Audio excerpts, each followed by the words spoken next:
Well,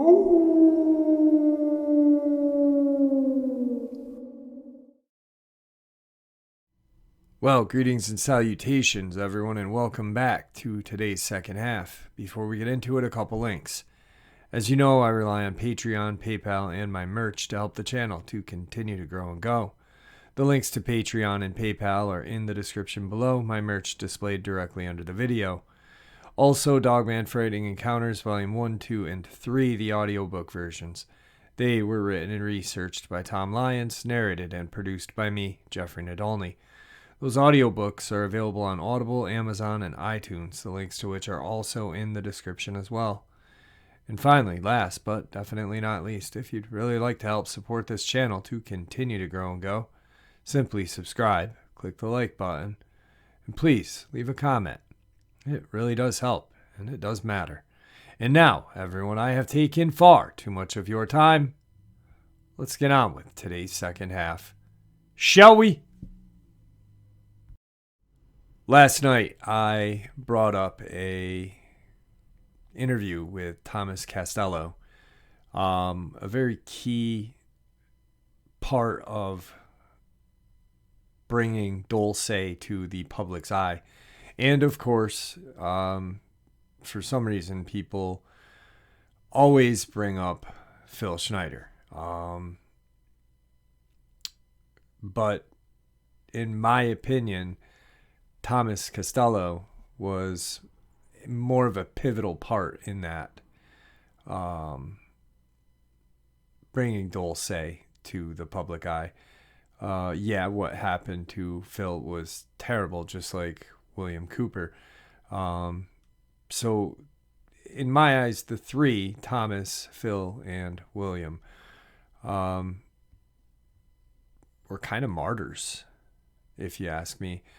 I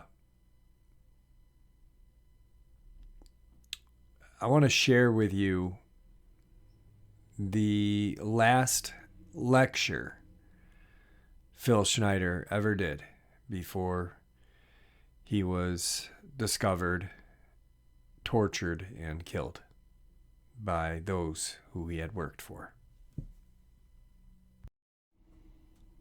In May of 1995, Phil Schneider did a lecture on what he had discovered. 7 months later, he was tortured and killed by those whom he had previously worked for.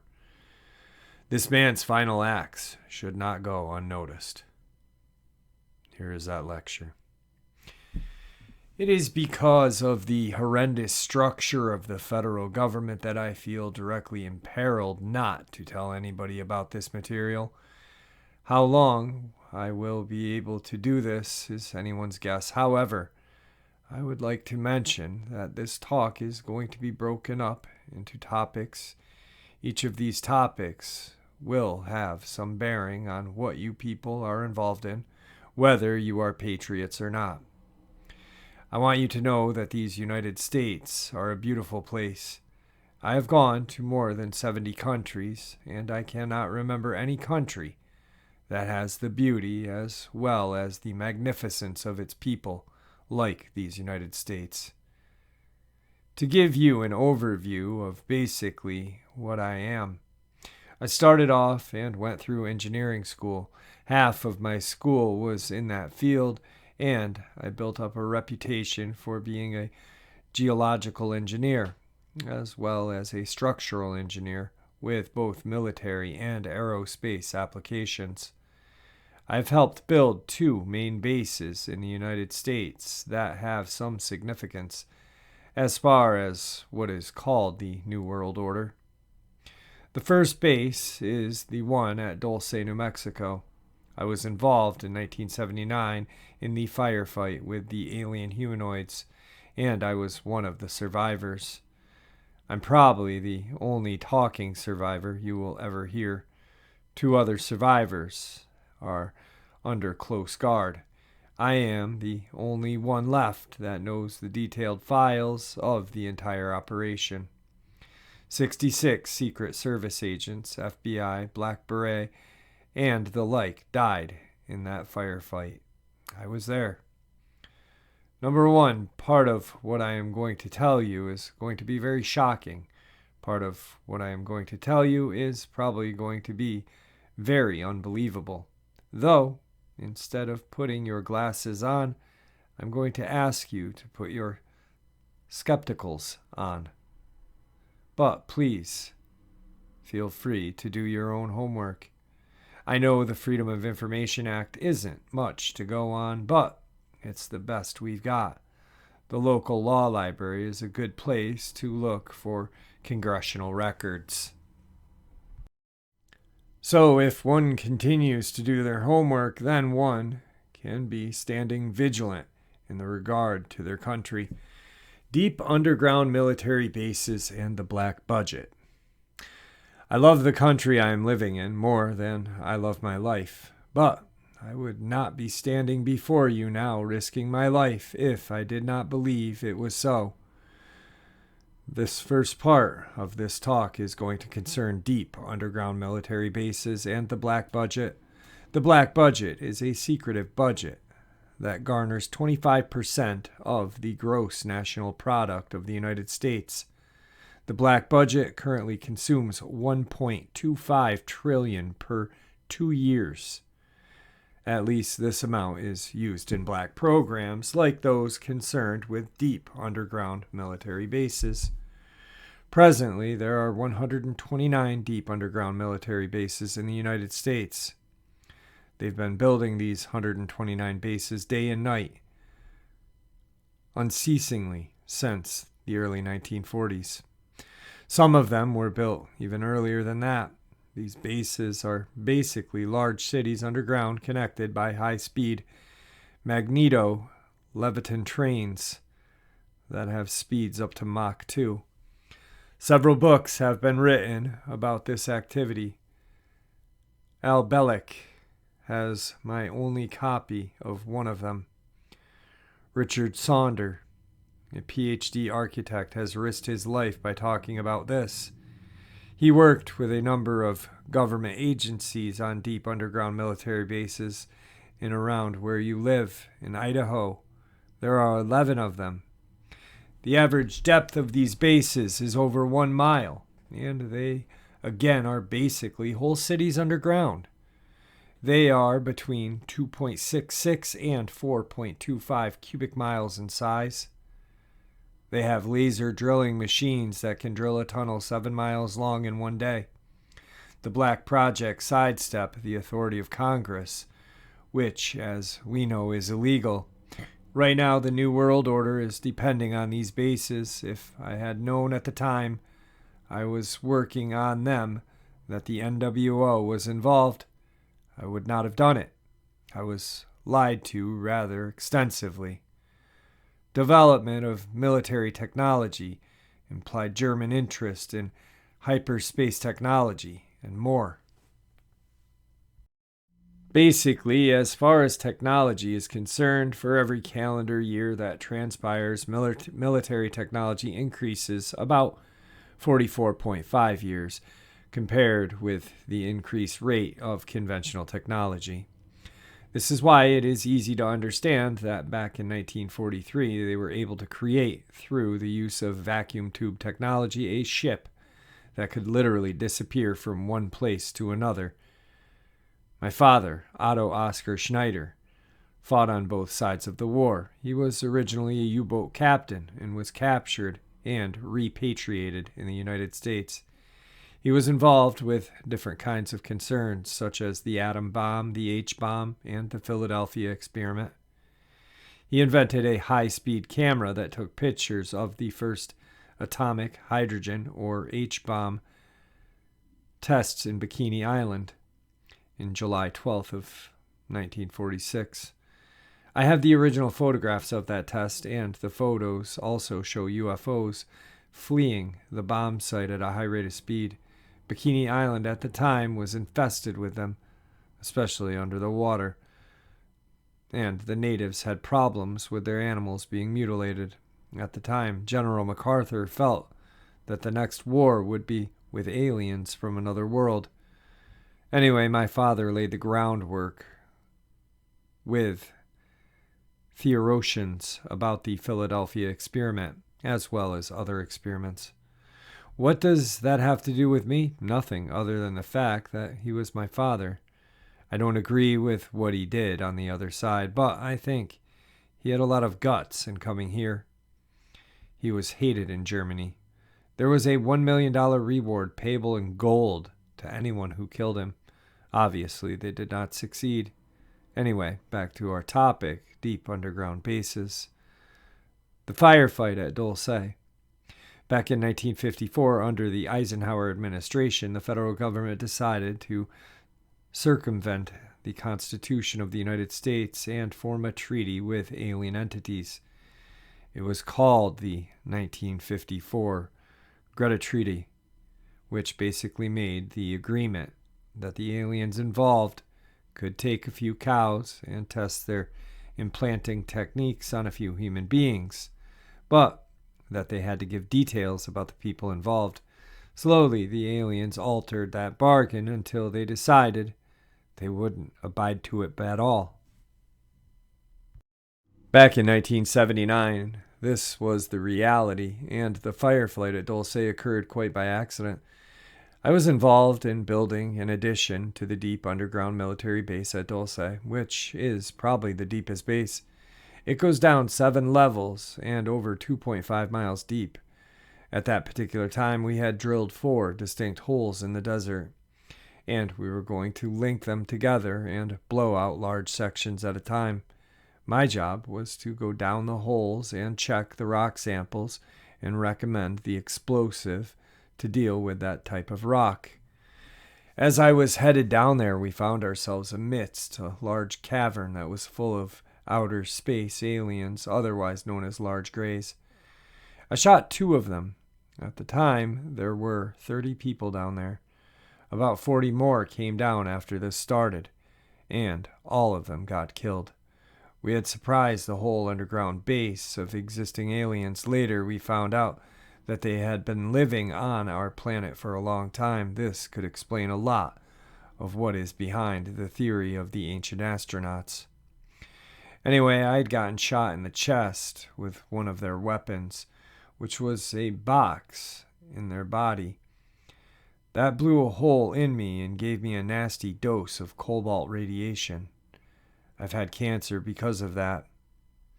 I didn't get really interested in UFO technology until I started to work at Area 51, north of Las Vegas. After about 2 years recuperating after the 1979 incident, I went back to work for Morrison and Knudsen, EG&EG, and other companies. At Area 51, they were testing all kinds of peculiar spacecraft. How many people here are familiar with Bob Lazar's story? He was a physicist working at Area 51 trying to decipher the propulsion factor in some of these crafts. Now, I am very worried about the activity of the federal government. They have lied to the public, stonewalled senators, and have refused to tell the truth in regards to the alien matters. I can go on and on. I can tell you that I am rather disgruntled. Recently, I knew someone who lived near where I lived in Portland, Oregon.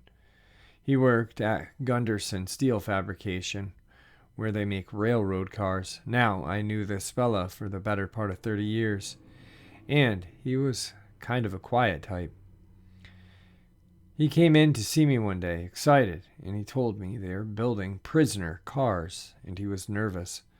Gunderson said he had a contact with the federal government to build 10,720 full-length railroad cars, each with 143 pairs of shackles. There are 11 subcontractors in this giant project. Supposedly, Gunderson got over $2 billion for the contract. Bethlehem Steel and other steel outfits are involved. He showed me one of the cars in the rail yards in North Portland. He was right. If you multiply 10,720 times 143 times 11, you come up with 15 million. This is probably the number of people who disagree with the federal government. No more can you vote any of these people out of office. Our present structure of government is technocracy, not democracy, and it is a form of feudalism. This technocracy has nothing to do with the Republic of the United States. These people are godless and have legislated out prayer in public school. You can be fined up to $100,000 and 2 years in prison for praying in school. I believe we can do better. I also believe that the federal government is running the gambit of enslaving the people of the United States.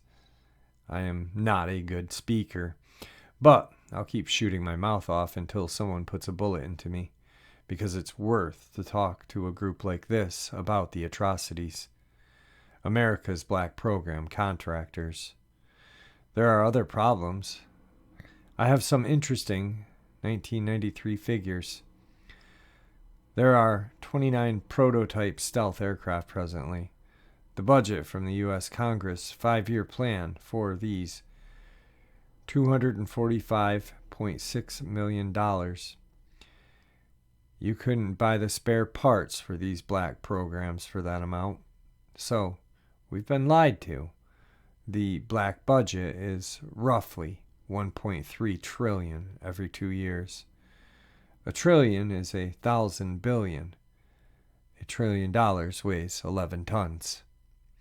The United States Congress never sees the books involved with this clandestine pot of gold contractors of these programs. EGG, Westinghouse, McDonnell Douglas, Morrison Knudsen, Wackenhut Security Systems, Boeing Aerospace, Lorimar Aerospace, Aerospace in France, Mitsubishi's Industria, Ryder Truck, Bechtel, IG Farben, plus a host of hundreds of more. Is this what we are supposed to be living up to as freedom-loving people? I don't believe so. Star Wars and the apparent alien threat. Still, 68% of the military budget is directly or indirectly affected by the black budget. Star Wars relies heavily upon stealthy weaponry. By the time none of the stealth program would have been available if we had not taken part in the crashed alien discs. None of it. Some of you might ask what the space shuttle is shuttling. Large ingots of special metals that are milled in space and cannot be produced on the surface of the Earth. They need the near vacuum of outer space to produce them. We are not even being told the truth, anything close to the truth. I believe our government officials have sold us down the drain, lock, stock, and barrel. Up until several weeks ago, I was employed by the United States government with a Rhyolite 38 clearance factor, one of the highest in the world. I believe the Star Wars program is there solely to act as a buffer to prevent an alien attack. It has nothing to do with the Cold War, which was only a ploy to garner money for all of the people. For what? The whole lie was planned and executed for the last 75 years. Stealth aircraft technology used by U.S. agencies and the United Nations. Here's another piece of information for you. The Drug Enforcement Agency, DEA, and the ATF rely on stealth technical weaponry for as much as 40% of their operations budget. This is in '93, and the figures have gone up considerably since. The United Nations used American stealth aircraft for over 28% of its collective worldwide operations from 1990 to 1992, according to the Center of Strategic Studies and the United Nations Report 3092. The Guardians of Stealth and Delta Force Origins of the Bosnian Conflict. The Guardians of Stealth. There are at least 3 distinct classifications of police that guard our most well-kept secrets. Number 1, the Military Joint Tactical Force, MJTF, sometimes called the Delta Force or Black Beret. is a multinational tactical force primarily used to guard various stealth aircraft worldwide. By the way, there are 172 stealth aircraft built. 10 crashed, so there were, at last count, 162. Bill Clinton signed them away about 6 weeks ago to the United Nations. There have been indications that the Delta Force was sent over to Bosnia during the last days of the Bush administration as a covert sniper force, and that they started taking pot shots at each side of the controversy in order to actually start the Bosnian conflict that would be used by succeeding administrations for political purposes. Thoughts on the bombings in the United States. I was hired not long ago to do a report on the World Trade Center bombing. I was hired because I know about 90 some odd varieties of chemical explosives. I looked at the pictures taken right after the blast. The concrete was puddled and melted.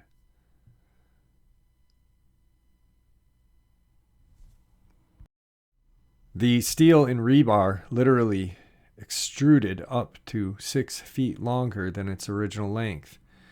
There is only one weapon that can do that, a small nuclear weapon.